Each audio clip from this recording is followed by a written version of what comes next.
Is this crochet? What about this? Now, what about this? Believe it or not, all of these pieces I just showed you are knitwear items that are designed to look just like crochet. How is that possible?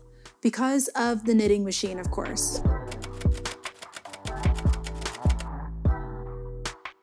The first knitting machine was invented centuries ago in 1589 by this man called William Lee. The machine was called the stocking frame, and it was designed to imitate the hand movements of a knitter. And even to this day, we have a variety of knitting machines that are available on the market, from industrial ones to ones more suitable for hobbyists. We'll have to save a deeper dive into all about knitting machines for another video, so let me know in the comments below if that's something you'd be interested in. But even till this day, the year of our Lord, 2024, we do not have a crochet machine. Why is that, you wonder? Simply put, crochet is really difficult to automate. Plus, we already have knitting machines, which has widely eliminated the need for a crochet machine. And inventing a crochet machine would take a lot of research and development. At the time of this recording, there is currently a prototype of a crochet machine in development at the University of Bielefeld in Germany, but it can only do a slip stitch, single crochet, half double crochet, chain 1 and 2. So pretty amazing, but quite a long way to go. But at least AI is not going to be taking our jobs anytime soon, right, crocheters?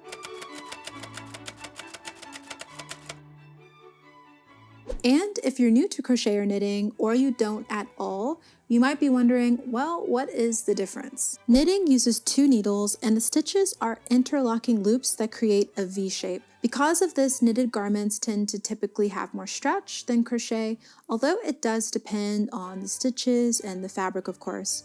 Crochet, on the other hand, uses 1 hook to create a series of stitches that appear more like knots. This tends to make the crochet garment more structured and have less stretch. And there's definitely a rivalry between knitters and crocheters over which one's better for different various projects.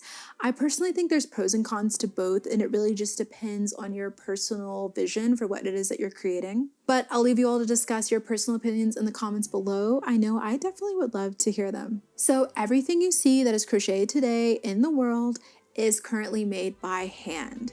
Which brings us to part 3. How does such a slow craft survive in such a fast modern world?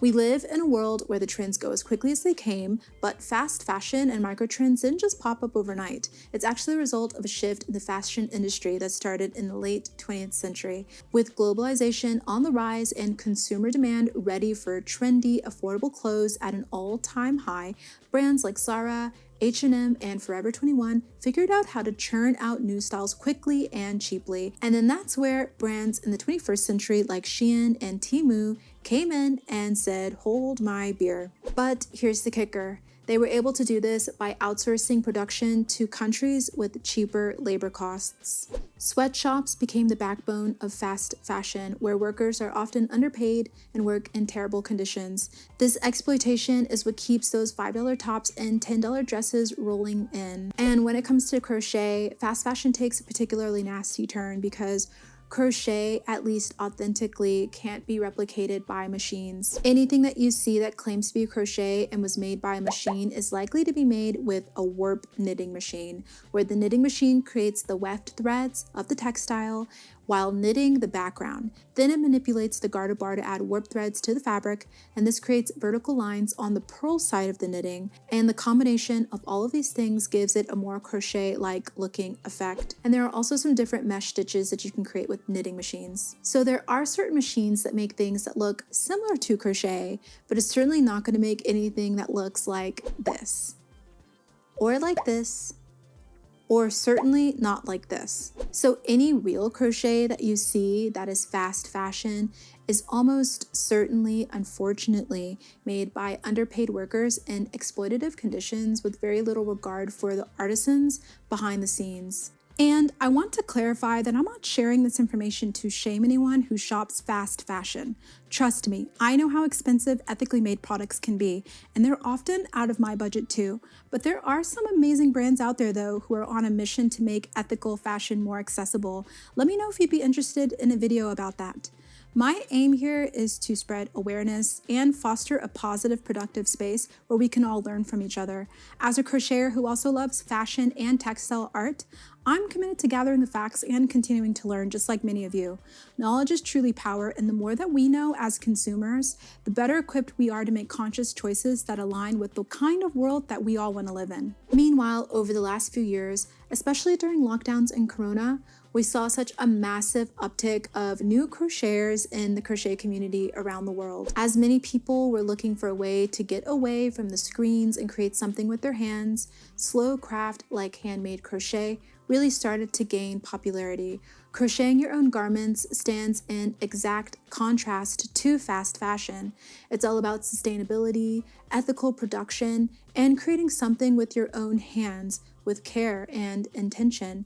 Every stitch has the potential to be an extension of your creative expression, and the experience of this and the quality is simply something fast fashion could never replicate. And what I really love about crochet is there's such a low barrier to entry. All you really need is a crochet hook, some yarn, and your hands, and you can make something really unique to you in a matter of minutes or hours.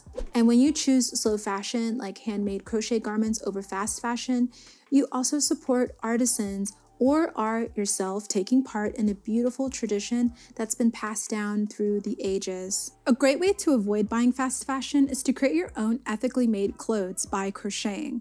Of course, as I said before, crocheting does take a lot of time, especially when you're more of a beginner, but there are a variety of projects that you can create from just knowing a few basic stitches, from decor for your home to functional goods to garments, and all of them take a different amount of time to create. So there truly is something for every skill level.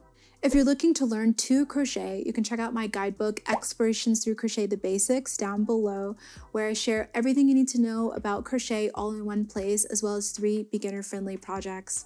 Well, thank you for watching, and I hope you'll join me in the next one.